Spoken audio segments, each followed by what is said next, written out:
కథానిక Apple వాచ్లో ఆత్మ.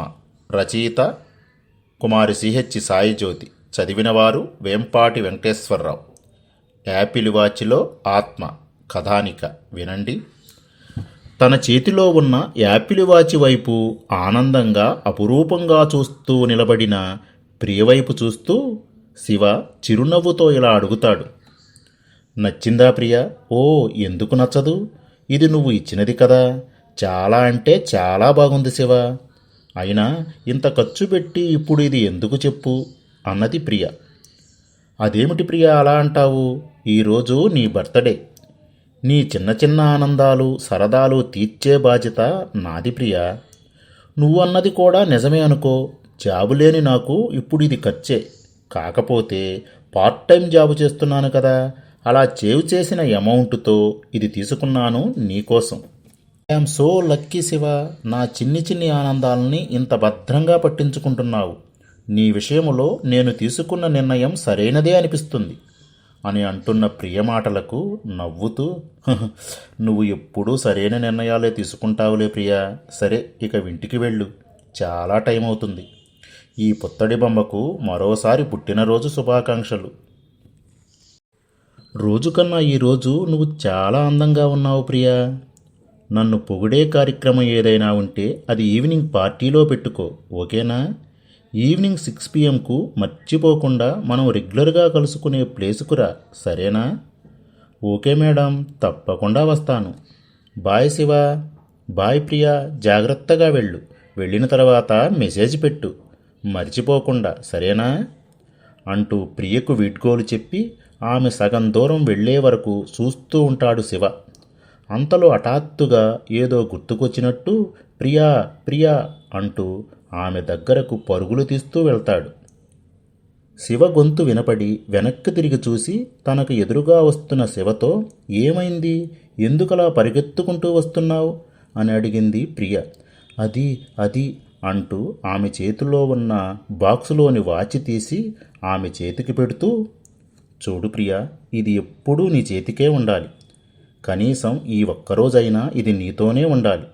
అప్పుడు నేను నీకు దగ్గరగా ఉన్నట్టు నాకు అనిపిస్తుంది అన్నాడు శివ. సరేలే, అలాగే పెట్టుకుంటాను. ఈ మాత్రానికి ఎందుకంత కంగారు పడుతున్నావు? అబ్బే, కంగారేముంది, కంగారేమీ లేదు. సరే శివ, ఇక వెళ్తాను. సరే ప్రియా. ఊరు చివర ఉన్న ఒక పాడుబడ్డ బంగ్లాలో కాషాయము రంగు బట్టలు కట్టుకొని, చేతుల నిండా తాయెత్తులు, మెడ నిండా తంత్రాలు కట్టిన తాడులను చుట్టుకొని, ఒత్తుగా పెరిగిన జుట్టు, గుబురుగా ఉన్న మీసాలు గడ్డాలతో అగ్నిహోత్రం ముందు కూర్చొని ఒక వ్యక్తి ఏవేవో మంత్రాలు పఠిస్తూ ఉన్నాడు. అతని చుట్టూ మనుషుల శవాలు, చనిపోయిన మనుషుల ఎముకలు, పుర్రెలతో నిండి ఆ ప్రదేశం ఎంతో భయంకరంగా ఉంది. మానవమాతృలెవరూ ఆ ప్రదేశం వైపు కన్నెత్తి చూడటానికి కూడా సాహసించరు. అటువంటి భయంకరమైన ప్రదేశానికి ఒక వ్యక్తి వచ్చి ఆ అగ్నిహోత్రం ఎదురుగా నిలబడి, నాకు ఇచ్చిన పని పూర్తయింది అని చెప్పాడు. మంత్రాలు పఠిస్తున్న అతను తన పనిని ఆపి వచ్చిన ఆ వ్యక్తి వైపు చూసి, అలాగే అని గంభీరమైన గొంతుతో చెప్పి, నీకు కావలసింది అదుగో ఆ నల్ల సంచిలో ఉంది, తీసుకుని వెంటనే ఇక్కడి నుండి బయలుదేరు అంటూ గర్జించినట్టు చెప్పాడు. ఆ వచ్చిన వ్యక్తి, ఒక్కసారి నేను చెప్పేది వినండి అని ఏదో చెప్పటానికి ప్రయత్నిస్తూ ఉండగా, మేము చెప్పేది వినేంతవరకే నీ పని. నువ్వు చెప్పేది వినే అవసరం మాకు లేదు. వెంటనే ఇక్కడి నుండి వెళ్ళకపోతే ఆ దేవా నిన్ను ప్రాణాలతో ఉంచడు అన్నాడు ఆ మంత్రాలు పఠిస్తున్న వ్యక్తి. ఆ మాటకు వచ్చిన ఆ వ్యక్తి భయపడి ఆ నల్ల సంచి తీసుకుని అక్కడి నుంచి వెళ్ళిపోతాడు. కంగారుగా ఇంటికి వచ్చిన కొడుకును చూసి, శివ, ఏమైందిరా? ఎందుకలా చెమటలు పడుతున్నాయి? దేనికి కంగారు పడుతున్నావు అని శివ వాళ్ళమ్మ అడుగుతుంది. అమ్మా అమ్మా, నేను తప్పు చేశానమ్మా. సరిదిద్దుకోలేని తప్పు చేశాను. ఒకరి ప్రాణం పోవటానికి నేను కారణమవుతున్నాను. నన్నే తన ప్రాణం అనుకుని నమ్మిన అమ్మాయి ప్రాణాలు పోవటానికి నేను కారణమవుతున్నానమ్మా అంటూ అమ్మను పట్టుకొని బోరున ఏడుస్తాడు శివ. అసలు ఏం మాట్లాడుతున్నావురా నువ్వు? సరిగ్గా అర్థమయ్యేలా చెప్పు. చెప్తానమ్మా. నీకు ప్రియ తెలుసు కదా అమ్మా, తన్ని నేను నిజంగా ప్రేమించటం లేదు, ప్రేమిస్తున్నట్టు నటిస్తున్నాను. ప్రియను గత జన్మలో దేవా అనే వ్యక్తి ప్రేమించాడు. ఆ విషయమే ప్రియకు చెబితే తను దేవా ప్రేమను ఒప్పుకోలేదు. ఎలాగైనా ప్రియ ప్రేమను దక్కించుకోవాలని దేవ అనేక ప్రయత్నాలు చేశాడు. అయినా లాభం లేకపోయింది. ప్రియ మీద పెంచుకున్న పిచ్చి ప్రేమతో అతను సైకోలా మారి ప్రతిరోజు ప్రియను ఇబ్బంది పెడుతూ ఉండేవాడు. అతని చేష్టలకు విసిగిపోయిన ప్రియ ఒకరోజు అతన్ని కొట్టి అందరి ముందు తనని అవమానించింది. అప్పటి నుండి అతను ప్రియపైన పగ పెంచుకున్నాడు. బలవంతంగానైనా ప్రియను పెళ్లి చేసుకుని తన్ను చిత్రహింసలు పెట్టాలని అనుకున్నాడు. కానీ అతని ప్రయత్నాలన్నీ విఫలమయ్యాయి. ప్రియకు వేరే వ్యక్తితో పెళ్లి జరుగుతుందన్న విషయం తెలుసుకుని తన్ను దక్కించుకోలేదు అన్న బాధతో, కసితో, కోపంతో దేవ ఆత్మహత్య చేసుకుని చనిపోయాడు. చనిపోయిన దేవ ఆత్మగా మారి ప్రియపై పగ తీర్చుకోవాలని అనుకుంటున్నాడు. అయితే ప్రియ చేతికి ఉన్న అమ్మవారి అనుగ్రహముతో కట్టిన రక్ష దానికి అడ్డుగా ఉంది. ఈరోజు నా చేతులతో నేనే ఆ రక్షను తీసివేసి దేవ ఆత్మగా ఉన్న ఆపిల్ వాచిని ప్రియ చేతికి పెట్టి వచ్చానమ్మా. ఈరోజు ప్రియ పుట్టినరోజు. ఈరోజే తనని చంపటానికి దేవా వాళ్లకు ఉన్న ఆఖరి రోజు. ఈ రాత్రికి తన్ను చంపేస్తారు. ఈ చేతులతోనేనమ్మా ఆ పాపాన్ని చేశాను. నా పాపానికి ప్రాయశ్చిత్తము లేదు. నన్ను నమ్మిన అమ్మాయి నమ్మకాన్ని చంపేశానమ్మా. నీ కొడుకు దుర్మార్గుడు అనుకుంటూ తనని తాను నిందించుకుంటూ తన చేతులతో తన్ని తాను కొట్టుకుంటున్న కొడుకును ఆపి, అరే శివ, అసలు ఏం మాట్లాడుతున్నావురా? జన్మలేమిటి, చనిపోవటమేమిటి, ఆత్మలేమిటిరా? నువ్వు ప్రేమిస్తున్నట్టు నటించటమేమిటి? అసలు నీకు ఆ అవసరం ఎందుకు వచ్చింది? నువ్వు వాళ్లకు సహాయం ఎందుకు చేస్తున్నావు? డబ్బమ్మా, డబ్బు కోసం. డబ్బు మనుషులతో ఎలాంటి పనైనా చేయిస్తుందంటే ఏమిటో అనుకున్నాను. ఇప్పుడు నాకు అర్థమవుతూ ఉంది. కష్టపడకుండా డబ్బులు సంపాదించాలి అనే ఆశ నాతో ఈ పని చేయించిందమ్మా. మరి ఈ ఆత్మలేంటిరా? అమ్మా, మనం ఈ ఆధునిక కాలంలో టెక్నాలజీతో పాటు పరుగులు తీస్తున్నామని అనుకుంటున్నాం. అయితే దుష్టశక్తులు మన వెనకే తరుముతూ వస్తున్నాయి అనే నిజాన్ని గుర్తించలేకపోతున్నాం. ఆ విషయం 6 నెలల క్రితం రుద్ర అనే వ్యక్తి వలన నాకు అర్థమైందమ్మా. 6 నెలల క్రితం కాలేజీ ట్రిప్ అని ఊరు వెళ్ళాము కదా, అక్కడే ఈ రుద్ర అనే మాంత్రికుడు నాకు పరిచయం అయ్యాడు. అతను నన్ను ఊరు చివర ఉన్న పాడుబడ్డ బంగ్లాలో ఒక గదిలోనికి తీసుకుని వెళ్ళాడు.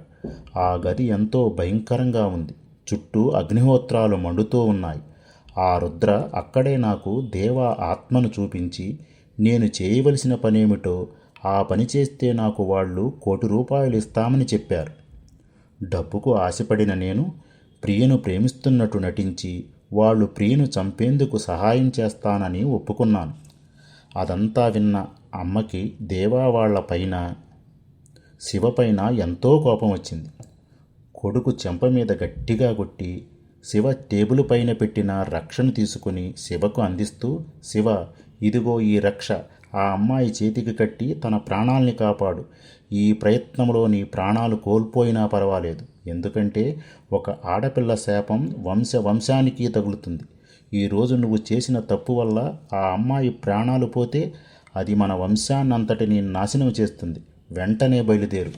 ఇదిగో ఈ పాపిష్టి డబ్బు వాళ్ళ మొహం మీద కొట్టు అంటూ నల్లని సంచిలోని డబ్బును శివపైకి విసిరేస్తూ చెప్పింది. ప్రియ ప్రాణాలను కాపాడి తాను చేసిన తప్పును ఒప్పుకొని నిజమైన తన ప్రేమను అంగీకరించమని అడుగుదామనే మంచి సంకల్పంతో బయలుదేరుతాడు శివ. కానీ శివ అక్కడికి వెళ్ళేసరికి ప్రమాదం ప్రియ చుట్టూ సంకెళ్ల రూపంలో బిగుసుకుంటుంది.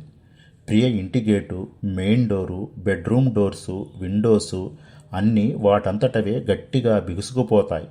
ఇంటి చుట్టూ తుఫాను లాంటి గాలి, భక్షుల ఆర్తనాదాలు, కాకుల అరుపులు. ఇంటి వాతావరణం ప్రమాదానికి స్వాగతం చెప్తున్నట్టు మారిపోయింది.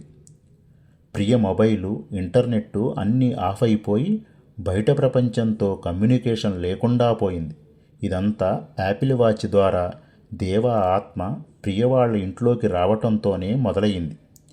ఇవేమీ తెలియని ప్రియ పార్టీ కోసమని స్నానం చేసి రెడీ అవుతూ ఉంటుంది. అంతా రెడీ అయిన తర్వాత వాచ్ పెట్టుకుందామని యాపిల్ వాచ్ చేతిలోకి తీసుకొని పెట్టుకుంటుంది. వాచ్ పెట్టుకోగానే అందులో నుండి గంభీరమైన వికృతమైన నవ్వు వినిపించటంతో ఒక్కసారిగా ఉలిక్కిపడి వాచ్ తీసి అటూ ఇటూ చూస్తుంది. ఏమిటి, శివ ఏమైనా సర్ప్రైజ్ ప్లాన్ చేశాడా? ఏముంది ఇందులో, స్పీకర్స్ ఏమైనా ఉన్నాయా అనుకుని పరీక్షించి వాచ్ వైపు చూస్తుంది.